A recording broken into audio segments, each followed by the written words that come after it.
बिस्मिल्लाहिर्रहमानिर्रहीम अस्सलाम वालेकुम। आज की इस वीडियो में मैं आपको ये बताने वाला हूँ कि जो नेट का टेस्ट है बेसिकली है क्या, या आप ये कह लें कि जो नेट का टेस्ट है इसकी ओवरऑल स्पेसिफिकेशन क्या है, या नेट का जो टेस्ट है इसको हम कौन सी क्लास के बाद दे सकते हैं, या आप ये कह लें कि जो नेट का टेस्ट है इसकी एलिजिबिलिटी क्या है, या इसका ओवरऑल कोर्स क्राइटेरिया या ओवरऑल स्पेसिफिकेशन क्या है। तो आज की इस वीडियो में हम इस पर बात करने वाले हैं।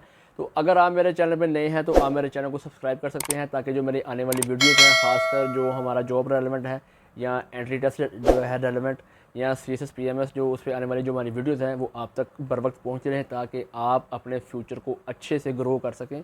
तो अब बात कर लेते हैं कि बेसिकली जो हमारा नेट है ये है क्या। तो जो नेट का जो वर्ड है बेसिकली ये बना है हमारा 3 स्पेल से मिलकर। आप बात करते हैं कि जब हम जो है नेट की बात कर रहे हैं तो अक्सर कैंडिडेट को जो नेट का स्टैंड बाय है या नेट होता क्या है इसके बारे में इल्म नहीं होता। तो सबसे पहले बात करते हैं कि इसका स्टैंड बाय। तो जो नेट का जो स्टैंड बाय है, जो इसका वर्ड है, ये बना है 3 स्पेल से मिलकर। N से बनता है नेशनल, A से बनता है एप्टीट्यूड और T से बनता है टेस्ट। यानी कि इसका जो स्टैंड बाय है वो बनता है नेशनल एप्टीट्यूड टेस्ट। ये तो हो गया इसका स्टैंड बाय। तो अब बात कर लेते हैं कि जो नेट का जो टेस्ट है बेसिकली वो है क्या, या आप ये कह लें कि जो नेट का टेस्ट है इसके लिए आपके पास किन चीज़ों का होना ज़रूरी है, या कौन सी क्लास के बाद हम ये अटैम्प्ट दे सकते हैं।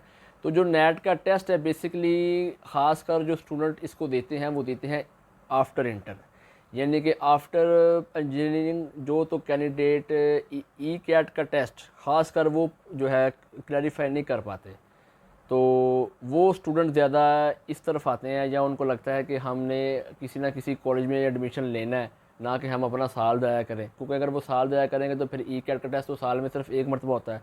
तो उनको इस सेंस में नेक्स्ट ईयर ई कैट में अपीयर होना पड़ता है। तो इस वजह से HEC ने एक टेस्ट रखा है नेट का, जिसको जो देकर आप फर्दर किसी भी इंजीनियरिंग यूनिवर्सिटी में आप एज ए इंजीनियरिंग का कोई भी कोर्स या कोई भी आपने अगर इंजीनियरिंग पढ़नी है तो वो आप कर सकते हैं।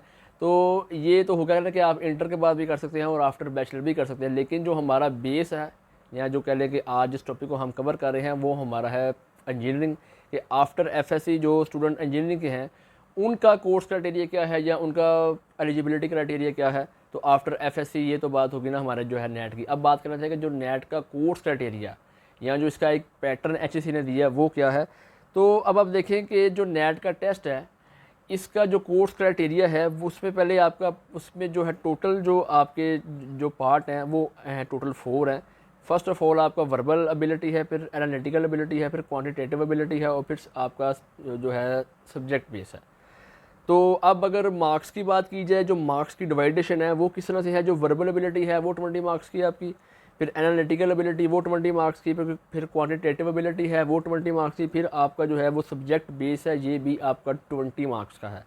तो ये तो कह लें इसकी जो है मार्क्स की डिवाइडेशन होगी। लेकिन HEC ने इसके आगे भी एक डिवाइडेशन दी है कि जो आपकी वर्बल एबिलिटी है जो उसमें 20 नंबर का जो कह लें कि उन्होंने एक तरह से की है डिवाइडेशन की है, उसको भी उसने जो है डिफ़ाइन किया है, ताकि स्टूडेंट अपना टाइम वेस्ट ना करें। क्योंकि जो HEC ने जो कोर्स दिया उसको देने का एक मकसद है कि अगर आपके पास टाइम शॉर्ट है, यानी कि अगर आपने टेस्ट के लिए अप्लाई किया है तो टेस्ट में जब आपने अप्लाई किया तो आपके पास अप्लाई करने के बाद सिर्फ 2 वीक्स हैं या 3 वीक्स हैं। तो उस टाइम पीरियड में या उस शॉर्ट टाइम में आपने इस टेस्ट की तैयारी करनी है। तो इसलिए HEC ने एक प्रॉपर क्राइटेरिया जो है डिफ़ाइन किया है, ताकि स्टूडेंट उसको देख के तैयारी अच्छे से कर सके। तो अब देखिए कि जो आपकी वर्बल एबिलिटी है उसके टोटल मार्क्स है 20। तो उसकी जो डिवाइडेशन है वो सबसे पहले आप देखें, फर्स्ट ऑफ ऑल आपकी जो है ये सेंटेंस कम्प्लेक्शन है ये 5 मार्क्स आपके हैं, या कहेंगे 5 आपके जो क्वेश्चन हैं वो आएंगे आपको। फिर एनालॉजी है वो आपके 3 आएंगे, फिर एंटोनियम है वो 4 आपको क्वेश्चन आएंगे, फिर कॉम्प्रीहेंशन है वो आपकी जो इस 20 मार्क्स में आपके जो टोटल वो 5 होंगे, फिर साइनोनियम है ये आपके 3 हैं। तो यानी टोटल अगर आप कैलकुलेट करें तो ये बनते हैं टोटल 20 नंबर, और क्वेश्चन भी आपके 20 बनते हैं। तो ये तो हो गया ना आपकी वर्बल एबिलिटी। अब एनालिटिकल एबिलिटी है इसके भी 20 मार्क्स हैं। इसमें जो आपका सिनेरियो बेस्ड है वो 12 नंबर का आपका आएगा, और जो स्टेटमेंट बेस है वो आपकी 8 नंबर है। तो ये एनालिटिकल एबिलिटी का जो 20 मार्क्स हैं ये उसका क्राइटेरिया है। फिर जो क्वांटिटेटिव एबिलिटी है इसका क्राइटेरिया क्या है, इसमें अर्थमेटिक है वो 13 आपको नंबर है, या 13 आपके जो आप कह लेंगे एक तरह से इसके क्वेश्चन आएंगे। फिर अलजबरा है वो 4 नंबर का या 4 क्वेश्चन, या इसमें अलावा जो थर्ड पे आपकी ज्योमेट्री है उसके जो 3 मार्क्स हैं या उसके 3 क्वेश्चन हैं। तो इसे अगर आप कैलकुलेट करें तो ये जो आपके नंबर इसके भी जो है 20 ही बनते हैं। तो अब बात कर लेते हैं सब्जेक्ट बेस की। तो जो इसमें आपके 3 सब्जेक्ट हैं बेसिकली। जो फिज़िक्स आपका है वो 10 मार्क्स का है, फिर जो आपकी केमिस्ट्री है वो 10 मार्क्स की है, फिर जो आपका मैथ है वो 10 मार्क्स का है। तो इसको कैलकुलेट करें तो ये टोटल बनते हैं आपके 30 मार्क्स। और अगर इस ओवरऑल को अगर हम कैलकुलेट कर लेते हैं तो ये बनते हैं आपके टोटल 90 मार्क्स आपके बनते हैं। 90 मार्क्स हैं, 90 ही क्वेश्चन है, और टाइम पीरियड आपके पास 2 घंटे हैं। यानी 2 घंटों के अंदर आपने ये टेस्ट को अटैम्प्ट करना है।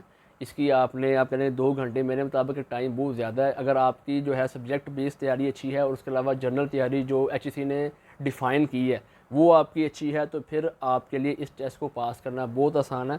आप ये कह लें कि जो है 2 घंटे आपके पास है, यानी टोटल 120 मिनट में आपने अपने जो है 90 क्वेश्चन को अटैम्प्ट करना है। और अगर बात कर लें इसकी पासिंग परसेंटेज की, तो इसमें 50% वाला जो कैंडिडेट है वो पास कंसीडर होगा, उसको ही HEC की तरफ से जो है सर्टिफिकेट इशू होगा।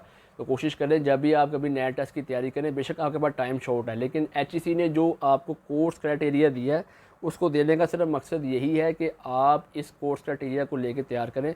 आप जर्नल की तरफ मत जाएँ, क्योंकि अक्सर कैंडिडेट्स कोर्स से हट के भी तैयारी करते हैं, तो वो किसी काम की नहीं है। वो आप करें ठीक है, लेकिन वो तब करें जब आपके पास एक्स्ट्रा टाइम है। लेकिन जब अगर आपने सपोर्ट टेस्ट के लिए अप्लाई किया तो आपके पास जो टाइम ड्यूरेशन है वो सिर्फ 2 वीक्स हैं या 20 डेज़ हैं, या आप कह लें कि सिर्फ 10 डेज़ हैं, तो उस 10 डेज़ के अंदर जो आपने तैयारी करनी है वो इसी ही पार्ट की करनी है, इसी ही सेक्शन की जो है करनी है।